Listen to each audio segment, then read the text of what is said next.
Well, yes, you can see joining us there is Honorable Sergius Ogun, who is a member of the Constitution Review Committee. And we're going to be talking about preparations for the elections and also state of the nation.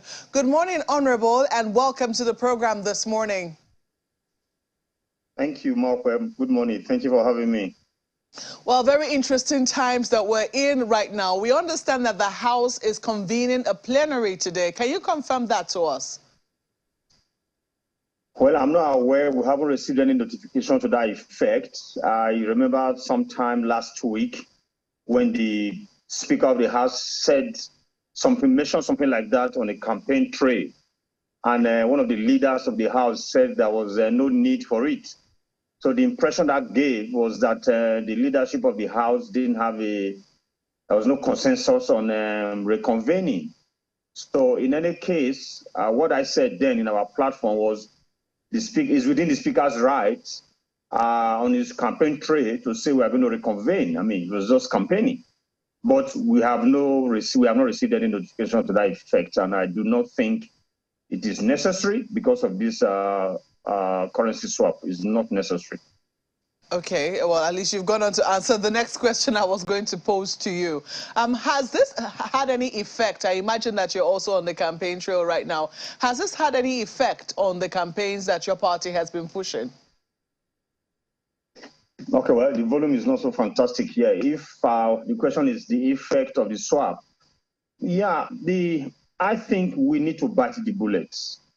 I mean, we all travel out. Some of us have lived outside this country. We don't see where they carry tons of money to do transactions.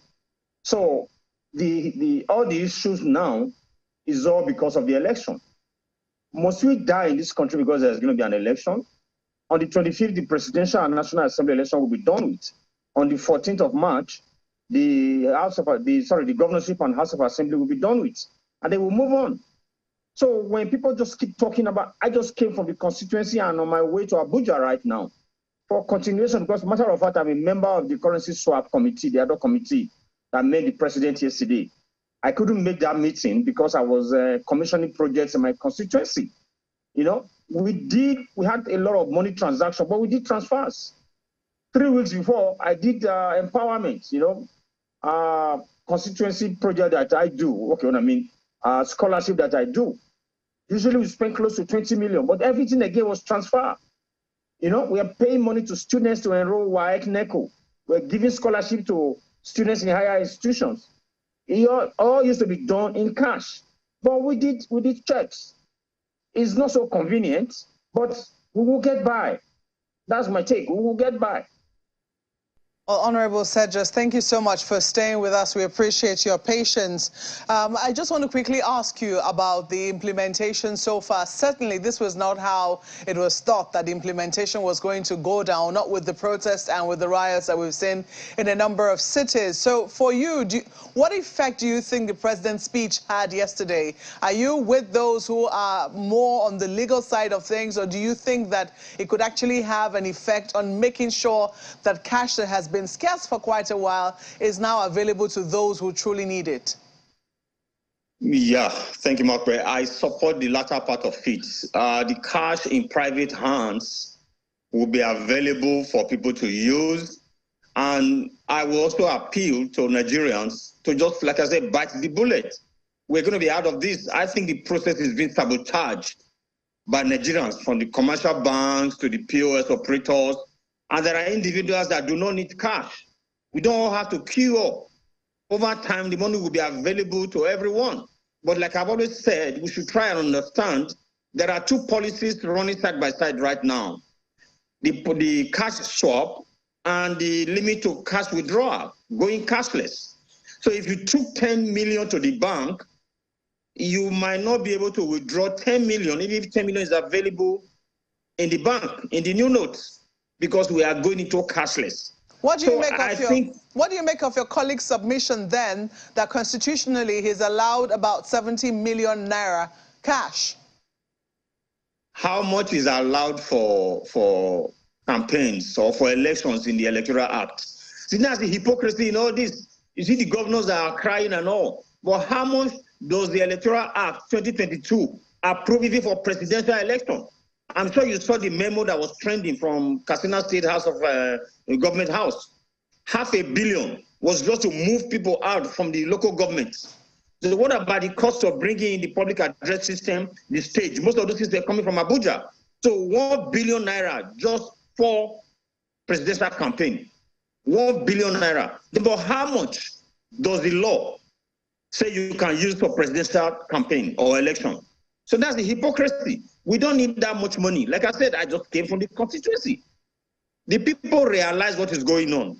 My community, my unit is the most, you can say one of the most remotest locations in this country. People visited me at home. There was drink, there was food.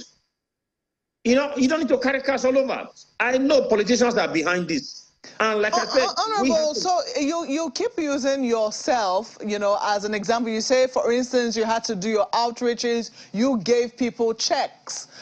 People came to visit you at home. There was food, there was drink. So obviously, perhaps you bought in bulk already. You know, oftentimes you have bulk suppliers who are willing to take transfers. But have you also taken pains to find out from the people themselves whom you've given these checks, who might want to cash them? You know, how easy that process is going to be for them, or for those whom you might visit, who might wonder how it is that they're going to buy you perhaps even a bottle of water when they might not even have as little as 100 naira or even 200 naira in their homes. Mark, I agree with you 100%. Now, this is like the story of his daughter driving with the father going through a storm.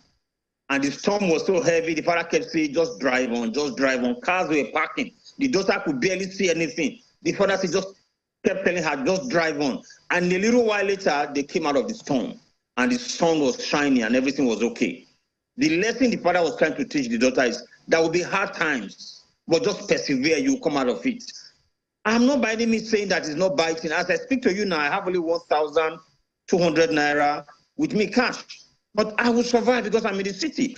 I just told you, I came from the village yesterday. People complained, but it's just going to be for a while. It's going to be for a while. Anything good, you know, just doesn't come like that. If we're going to go through this, and then we prevent kidnappers, banditry, then our money will have value. We can bring down inflation. Everybody talks about corruption. If this can bring down corruption, we did not help the country. If I even ask you, where are the ministers that work for this government?